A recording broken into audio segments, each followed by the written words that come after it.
Olá, muito boa noite. Está na hora das notícias do nosso estado. Você estava aí acompanhando o Datena, mas agora é hora do Band Minas. E a gente começa com essa história aqui. Atenção, hein?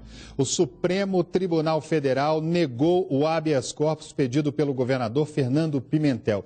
Quem tem as informações ao vivo para a gente é Gisele Ramos. Boa noite, Gisele.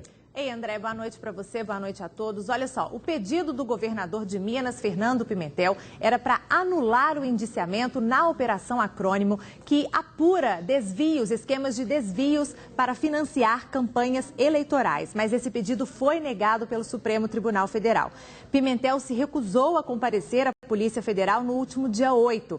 No mês passado, ele foi indiciado por corrupção passiva, organização criminosa, lavagem de dinheiro, tráfico de influência e falsidade ideológica eleitoral. A defesa de Pimentel argumentou que, como ele tem foro privilegiado, não poderia ser indiciado pela polícia. Pimentel é suspeito de ter utilizado os serviços de uma gráfica durante a campanha eleitoral de 2014, sem a devida declaração dos valores, e também de ter recebido vantagens indevidas do proprietário dessa gráfica. Em nota, a assessoria do governador disse que respeita o entendimento do ministro relator, mas por razões óbvias, prefere acompanhar o entendimento da Procuradoria-Geral da República, que vê ilegalidade no indiciamento. André. Pois é, obrigado pelas informações, Gisele. O governador Fernando Pimentel, que até agora tem se mantido em silêncio, naturalmente, em breve ele deve se pronunciar, né? Estão aí as imagens do governador, portanto, habeas corpus negado. Uma criança de 10 semanas foi diagnosticada com o vírus H1N1. Se for confirmado pelos exames, esse vai ser o 20º caso da doença aqui no nosso estado. Os casos de gripes e resfriados têm aumentado a demanda nos hospitais, que já estão lotados por causa da dengue e do Zika vírus. É grande a demanda por atendimento nos principais hospitais de Belo Horizonte. Como se não bastasse a dengue e as demais doenças transmitidas pelo mosquito Aedes aegypti, aumenta o número de casos de gripes e resfriados. Paula trouxe a filha de 4 meses para o hospital. A menina está com febre, tosse e com o nariz escorrendo. Ela está com gripe. Estava com febre, aí eu decidi trazer. O temor de Paula tem explicação. Crianças menores de 2 anos fazem parte do grupo de risco da doença. A equipe do Hospital Infantil João Paulo II divulgou que uma criança de 10 semanas passou por um teste rápido, que deu positivo para o vírus influenza H1N1. O paciente está na UTI e deve passar por novos exames. Assim como outras crianças que estão internadas no hospital, um quadro inicial de gripe que evolui com um quadro de uma pneumonia por vírus. E nesse caso, o vírus identificado foi um influenza A do tipo H1N1 no teste realizado no hospital. Sempre a gente faz uma contraprova que é encaminhada à FUNED e a gente aguarda o resultado definitivo. O médico explica quais são os cuidados para evitar a transmissão da doença. Evitar o contato com pessoas doentes, evitar locais com grande aglomerado de pessoas e sem ventilação, fazer a higiene da tosse, preferencialmente tampando a boca com o braço, lavar bastante as mãos e não mandar as crianças que estão doentes para a escola para a gente evitar a transmissão para outras crianças. Até agora foram registrados 19 casos da doença em Minas, com 4 mortes. O avanço das gripes e dos resfriados deixam os hospitais lotados. Aqui no João Paulo a gente está com uma demanda aumentada em mais de 70% em relação aos últimos 4 anos no mesmo período. Temos uma sobreposição dos casos de dengue com os casos de doença respiratória, o que tem provocado essa superlotação dos hospitais. E temos uma perspectiva ainda de aumento do número de casos de doença respiratória no final de abril e início de maio, da mesma forma que nos últimos anos. É importante que o hospital está aberto, continuaremos atendendo a todas as crianças que nos procuram, mas os casos mais graves são priorizados e atendidos imediatamente. Crianças com quadros mais leves, com resfriado, sem prostração, o tempo de espera pode ser longo e a orientação que a gente faz é que para essa criança que está bem, o primeiro atendimento seja realizado no posto de saúde ou na UPA próximo de casa.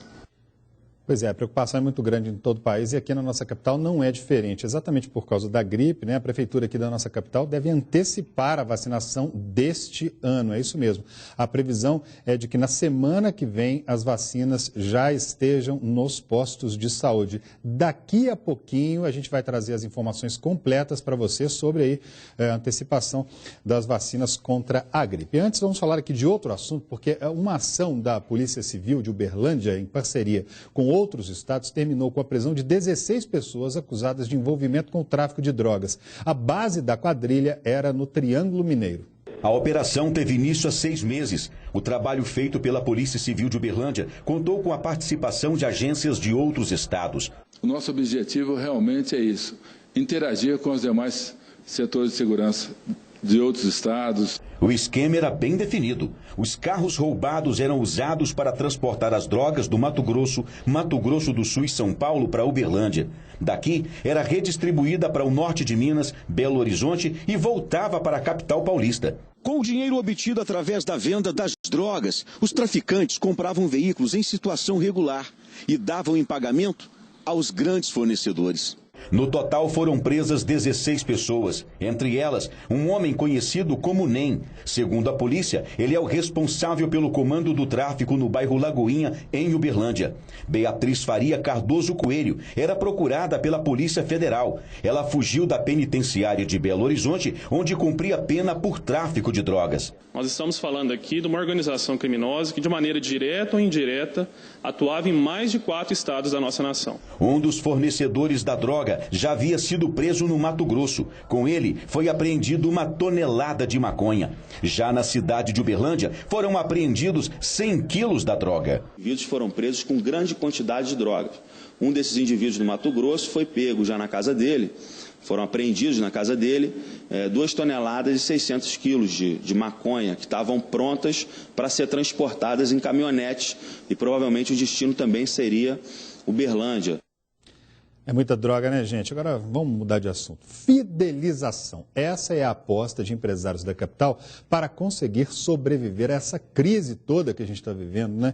Quem consome está em busca de quê? De vantagens, né? Então basta pesquisar para fazer boas compras. Há mais ou menos 1 ano, este salão de beleza criou o cartão Fidelidade, que oferece vantagens aos clientes. A gente já tinha esse cartão antes da crise e com a crise a gente conseguiu, a gente está percebendo que as pessoas ainda estão mais interessadas, porque, pensa bem, a cada 10 ela ganhar uma, ela já pensa, vou economizar uma vez, porque não deixa de fazer, né? A tentativa de manter os clientes fiéis não é uma tática nova no mercado. Essa locadora de veículos criou o programa onde o cliente fiel acumula pontos e troca em vantagens há mais de 10 anos. É um programa de relacionamento que oferece vantagens exclusivas para o cliente. Nosso objetivo é fazer com que o cliente que alugue pela primeira vez, ele se torne fiel, né, através de uma experiência diferenciada com a gente. Em um mercado cada vez mais competitivo e diante da atual situação econômica do país, fidelizar um cliente é mais fácil do que conquistar novos. E é fato, em média, um cliente fiel e satisfeito, ele visita mais vezes o estabelecimento, gasta mais e ainda faz aquela propaganda boca a boca. Programas de fidelidade bem executados permitem margens de lucro significativamente maiores em mercados competitivos. E com a crise econômica, os empresários devem garantir os clientes que já possuem. Atendimento bom ajuda a vender mais do que preço baixo. Várias pesquisas já comprovaram isso. O que é atender bem? Não existe uma fórmula, pois vai depender sempre do tipo de cliente que você tem e do seu negócio. Para começar, trate desigualmente os desiguais. Atender todas as pessoas do mesmo jeito não é garantia de agradar. É preciso respeitar o jeitão da pessoa. Se o consumidor é do tipo independente, que só pede ajuda quando realmente precisa, deixe-o mais solto, não banque à sombra. Tem pessoas que já gostam de ter o vendedor ali do lado, explicando tudo por conta. Nesses casos, fique. Identificar quem é estratégico. Mas ao redor do bom atendimento é preciso ter equipe capacitada, ambiente limpo, processos confiáveis, site atualizado, pontualidade, entre outras coisas.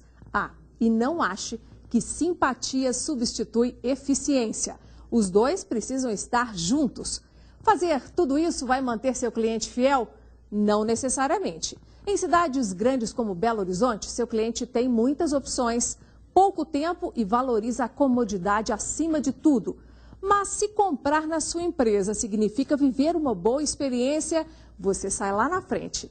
E por conta desses bons momentos, a chance do cliente se lembrar de você na próxima compra e ainda falar bem de você para os amigos fica bem maior.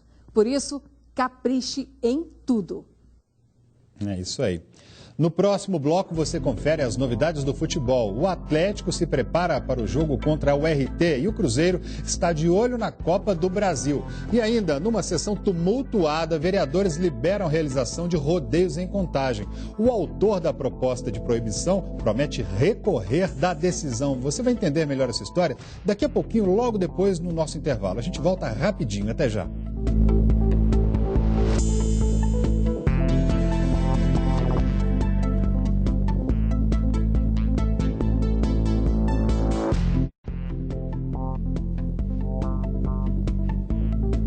Jornal Band Minas. Oferecimento